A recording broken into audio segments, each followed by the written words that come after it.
അപ്പൊ ഇനി കൊച്ചമ്മ തമാശയൊക്കെ നല്ല രീതിയിൽ പറയണമല്ലേ? ഈ തമാശ എന്നൊക്കെ പറഞ്ഞാലേ പറഞ്ഞിട്ട് ആലോചിച്ചൊക്കെ വേണം. എന്തോന്ന് തമാശ പറയും നമ്മള്. കൊച്ചമ്മ നമ്മടത്തൊക്കെ പറയുന്ന പോലെ തമാശ അങ്ങോട്ട് പറഞ്ഞാൽ മതി അല്ലേ? മാഡം ഇവരെ ശരിക്കും പറഞ്ഞ ഈ ഫംഗ്ഷൻ എന്ന് പറഞ്ഞ വലിയ ഹാസ്യ സാമ്പ്രാട്ടിനെ കൊണ്ട് കത്തിക്കാനിട്ടതാണ്. അയ്യോ, ഞാനാ പിന്നെ പറഞ്ഞത് നമ്മുടെ മുറ്റത്ത് മുല്ല് കിടക്കുമ്പോ എന്തിനാ വേറെ? അല്ല അതൊക്കെ ശരിയാ, പക്ഷെ മുറ്റത്തെ മുല്ലേക്ക് മണം വേണം. പണമുണ്ടല്ലോ. അല്ല കൊച്ചമ്മ, ഈ കൊച്ചമ്മയുടെ മനസ്സിൽ ഇടയ്ക്കിടയ്ക്ക് തോന്നുന്ന തമാശ ഉണ്ടല്ലോ, അതൊക്കെ നമ്മുടെ അങ്ങ് പറഞ്ഞാൽ മതി. പറയാ മതി. അപ്പോഴേ ഒരു 2 തമാശ ഞാനിപ്പോ പറയാം. എന്ത് കുഞ്ഞെ? ആര്? സോപ്പ് കുഞ്ഞ് വിളിച്ചു. ആര് വിളിക്കുന്നു? വല്ലതും കഴിക്കാനായിട്ട് വരുന്നേ. ആര് വിളിച്ചത് ഇവനെ? ചോടാ, അതാ മാനേജർക്ക് ഞാനൊരു 2 തമാശ പറയാം. അല്ല, ഓഫീസിൽ പോണ ഇൻകം ടാക്സിന്റെ എനിക്കില്ലാത്ത എന്താ തനിക്ക്? അവിടെ ഇരിക്കണോ? താനെന്താ മോന്തൊക്കെ ഇങ്ങനെ വെച്ചോണ്ടിരിക്കുന്നത്? ചിരിച്ചോണ്ടിരിക്കുക. അതായത് ഒരു ദിവസം ഞാനിങ്ങനെ പറഞ്ഞു തുടങ്ങുന്നതിന് മുമ്പേ ചിരി തുടങ്ങി.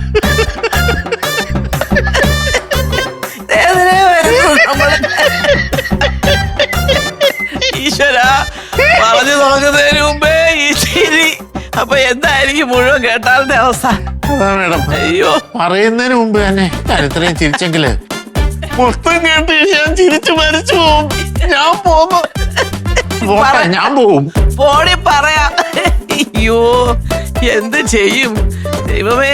പറഞ്ഞു തുടങ്ങിയില്ല, അപ്പോഴത്തേക്കും ചിരി തുടങ്ങി. ഏതായാലും ചിരി അരങ്ങ് ഞാൻ തകർക്കും.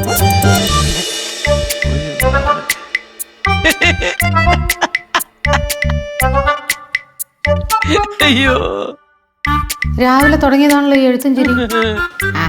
എന്തോ ആയിക്കൊണ്ട് പോട്ടെ. ലക്ഷ്മി, നീ കേട്ടോ തന്നെ, എനിക്ക് അത്യാവശ്യമായിട്ട് നിന്നോടൊരു തമാശ പറയണം. അത്യാവശ്യ തമാശ? നീ കൊച്ചേ, നിനക്ക് അറിഞ്ഞൂടെ എനിക്കൊരു അപാര ഹ്യൂമർ സെൻസ് ഉള്ള വ്യക്തിയാണെന്ന്? ആണോ? ആ, എനിക്ക് അറിഞ്ഞൂടായിരുന്നു. ഓഹോ. എന്നാ എന്റെ ഈ ക്ലാസിക് ഹ്യൂമർ പറയാനുള്ള കഴിവാണ് ഈ പരിപാടിയുടെ മുഖ്യ അതിഥിയായിട്ട് എന്നെ വിളിച്ചിരിക്കുന്നത്. കേട്ടോ? കേട്ടോ, വാ. എവിടെ വെച്ച്?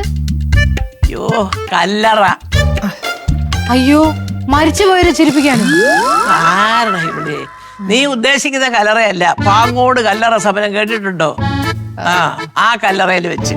അതായിരുന്നു. അമ്മ, ഞാൻ ഈ തുണി ഒന്നും കൊണ്ടേ വിരിച്ചിട്ട് വരാം. നല്ല വെയിലുണ്ടെന്ന്. ഇത് കേട്ടിട്ട് പോയാ മതി. നീ ഇങ്ങോട്ട് വാ. എന്റെ പൊന്നമ്മ, അടുക്കളയിൽ നല്ല ജോലിയുണ്ട്. സുരഭി ഇവിടെ സ്ഥലത്തില്ലാത്തതല്ലേ? അതൊക്കെ മുത്തു നോക്കിക്കോളും.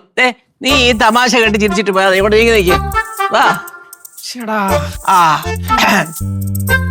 മദ്യപിച്ച് കരള് വാടിയ ഒരാൾ ഡോക്ടറുടെ അടുത്തേക്ക് വരുന്നു. ഡോക്ടർ പരിശോധനയിൽ നിറയെ മരുന്ന് എഴുതി കൊടുക്കുന്നു.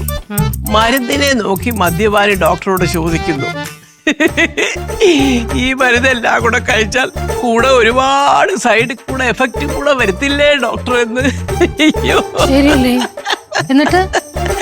എന്നിട്ടെന്തോ ഇതിന്റെ തമാശ. ഫ്ലവേഴ്സ് ഒരുക്കുന്ന കാഴ്ച വസന്തം യൂട്യൂബിൽ പ്രേക്ഷകർക്ക് ലൈവായി കാണാം. ഫ്ലവേഴ്സ് കോമഡിയിൽ ജോയിൻ ചെയ്യൂ, ആസ്വദിക്കൂ.